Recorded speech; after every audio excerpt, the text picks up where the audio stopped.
Heritage Publishers has recently unveiled one of its most important South African heritage preservation projects called the Ancestral Voices Campaign. This annual project aims to create awareness around the preservation of oral accounts of events that took place 150 years ago, which have been handwritten and then typed between 1930 and 1950 in 7 of our 9 official indigenous languages. To tell us more about this project and how it covers all aspects of the heritage of the people written about, we're now joined via Zoom by Heritage Publishers Terence and Linguist Cullen Mackenzie. Gentlemen, a very good morning to you. Thank you so much for joining us. Welcome to Morning Live.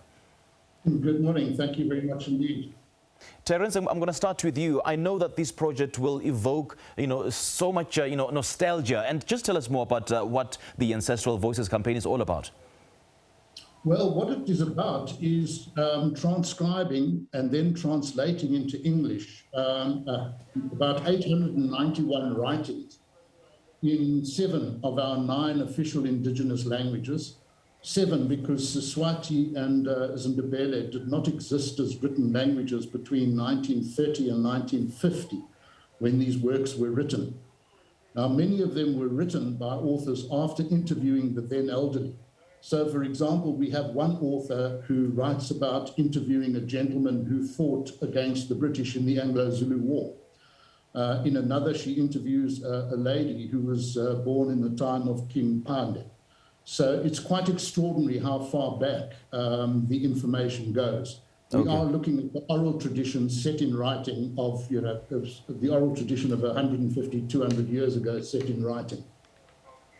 Cullen, let me also bring you into this conversation. A warm welcome to you. I know that you are a linguist and a language teacher.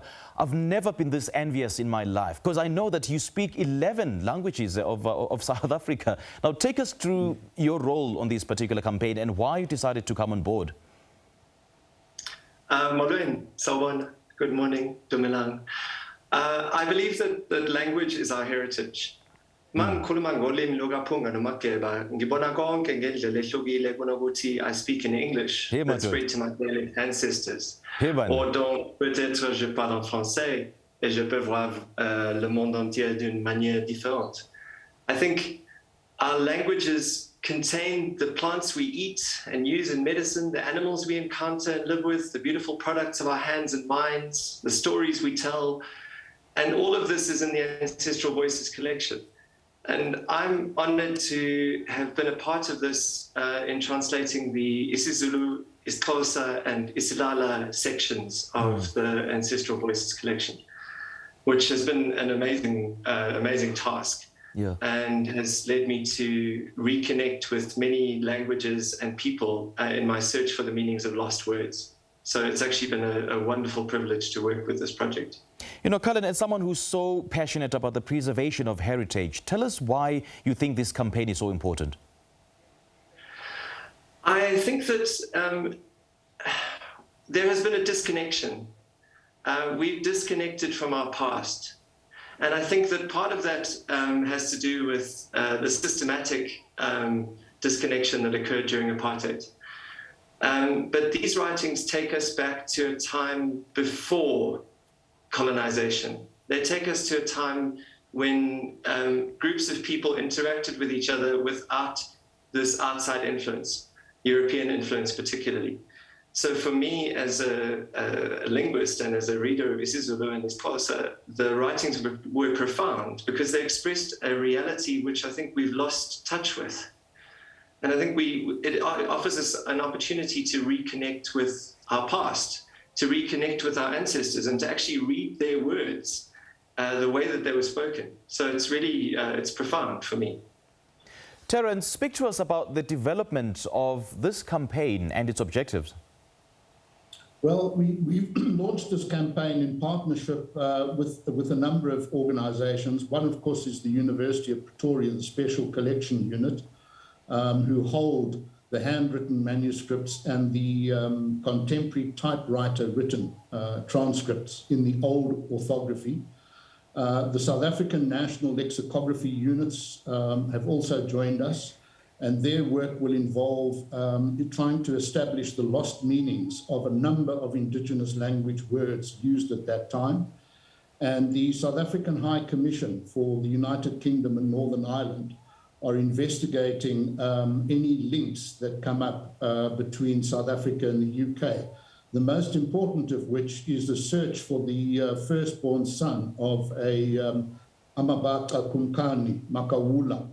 And his son was gifted to a priest, the first priest to open a mission in that area. He returned to England with the priest, married an English girl, and we know that he had 2 daughters. He died in 1938 and is buried in England.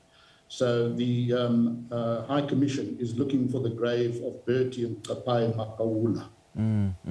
So in the process of transcribing, this particular, these stories, is there perhaps a chance of you having got somebody or a traditional leader or an expert when it comes to heritage matters, so that these stories don't lose meaning in the process of transcribing?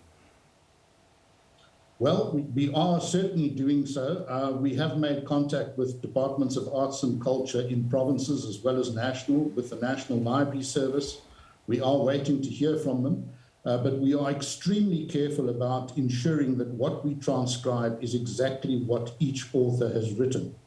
And the translation clearly needs to be checked, but I'm very confident that we have used the right people. All of our translators are South African Translation Institute approved translators from the indigenous language concerned. And I understand that you've partnered with a couple of stakeholders on this project. Speak to us more about this. Well, those are the national lexicography units to assist with issues of language. In fact, we have a list of words now in Sesotho Salibua for which we haven't lost the meanings. And this all relates to bone throwing and interpretation, because these writings cover a huge range of subjects, cultural issues, folklore, etc. And we are now going to be searching for the missing meanings of these words, and we hope to involve the public in this as well. Now, Cullen, as a linguist yourself, I believe that you speak quite a number of indigenous languages. What's the importance of preserving our heritage, and especially our indigenous languages?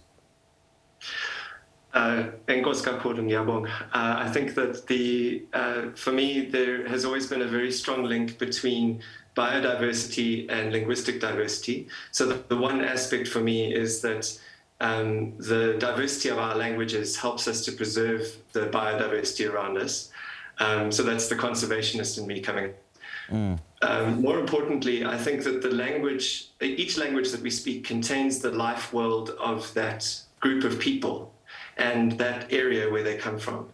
So indigenous languages are crucial for us, for everyone to maintain, to keep alive, because they are a way of seeing the world of those specific areas. So when a language dies, it's like a whole biome, a whole ecosystem is gone. And I think that the languages are crucial because they help us to maintain that long link of heritage that goes back to our distant ancestors, because language is like a code that keeps that living. It's almost like our genetic code as a species. And as the country celebrates Heritage Month, with Heritage Day coming up next week, Friday, what message regarding our heritage do you want to leave us with today?